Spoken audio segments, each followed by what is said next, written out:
లో భూ కబ్జాదారులు హడలిపోతున్నారా?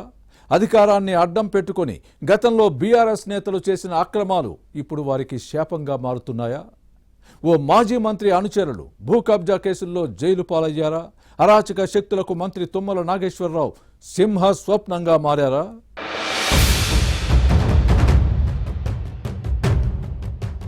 మంత్రి తుమ్మల నాగేశ్వరరావు ఖమ్మంలో తన మార్క్ పాలిటిక్స్ చూపిస్తున్నారు.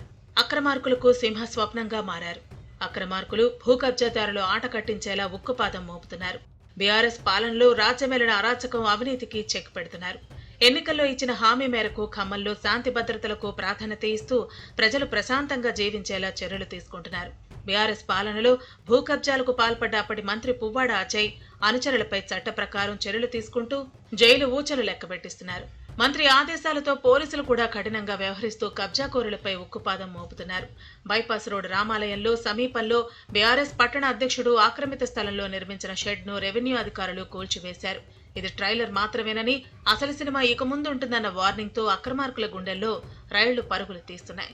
కోట్ల విలువ చేసే ఖరీదైన స్థలాన్ని తప్పుడు ఇంటి నెంబర్లతో జీవో 59 ఆధారంగా క్రమబద్ధీకరించుకున్నారని అధికారుల విచారణలో తేలింది.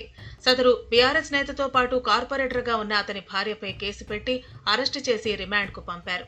మరో కార్పొరేటర్ ప్రభుత్వ స్థలాన్ని తప్పుడు పత్రాలతో క్రమబద్ధీకరించుకోవడంతో అధికారులు విచారణ చేసి అతనిపై కేసు నమోదు చేసి అరెస్టు చేశారు. బీఆర్ఎస్ పాలనలో అధికారాన్ని అడ్డం పెట్టుకుని పలువురు కార్పొరేటర్లు చేసిన అవినీతి అక్రమాలపై స్పెషల్ టాస్క్ ఫోర్స్ అధికారులు చర్యలు తీసుకుంటున్నారు. దీంతో మంత్రి తుమ్మలపై ఖమ్మం నగరవాసులు ప్రశంసల వర్షం కురిపిస్తున్నారు.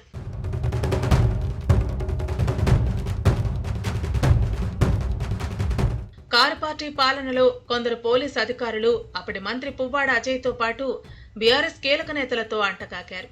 సోషల్ మీడియాలో పోస్టులు పెట్టిన వారిపై కేసులు పెట్టి రాజకీయంగా వేధించేవారు.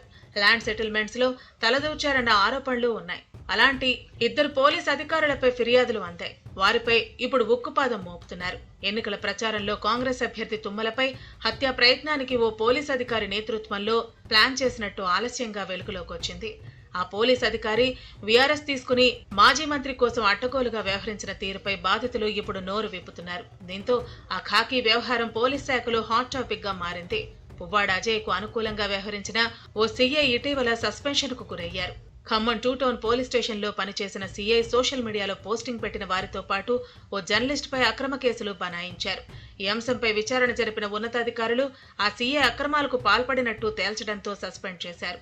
మరోవైపు మంత్రి ఆదేశాలతో గంజాయి గ్యాంగ్స్, డ్రగ్ మాఫియా కట్టడికి చర్యలు తీసుకుంటున్నారు పోలీసులు.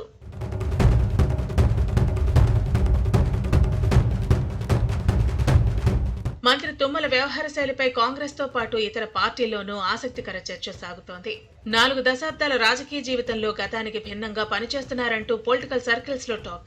గతంలో కేవలం అభివృద్ధి పనులకే పరిమితమై అధికారులకు మినహా పార్టీ నేతలకు పెద్దగా ప్రాధాన్యత ఇచ్చేవారు కాదనే అపవాదు ఉండేది. కానీ ఇప్పుడు ఇటు అధికార కార్యక్రమాలతో పాటు అటు కాంగ్రెస్ క్యాడర్ను సమన్వయం చేసుకుంటున్నారు. ఓవైపు ప్రగతిని సమీక్షిస్తూనే మరోవైపు సమయం ఉన్నప్పుడు కాంగ్రెస్ కార్యకర్తల సమస్యలను ఓపిగ్గా వింటూ వాటి పరిష్కారానికి చర్యలు తీసుకుంటున్నారు. ఇక నిత్యం ప్రజల్లోనే ఉంటూ వారికి ఏ చిన్న సమస్య వచ్చినా చట్ట పరిధిలో పరిష్కరిస్తూ అందరి ప్రశంసలు అందుకుంటున్నారు తుమ్మల నాగేశ్వరరావు. తమది ప్రజాప్రభుత్వమని, తాము పాలకులం కాదని ప్రజాసేవకులమనేలా పనిచేస్తున్నారు ఈ మంత్రి.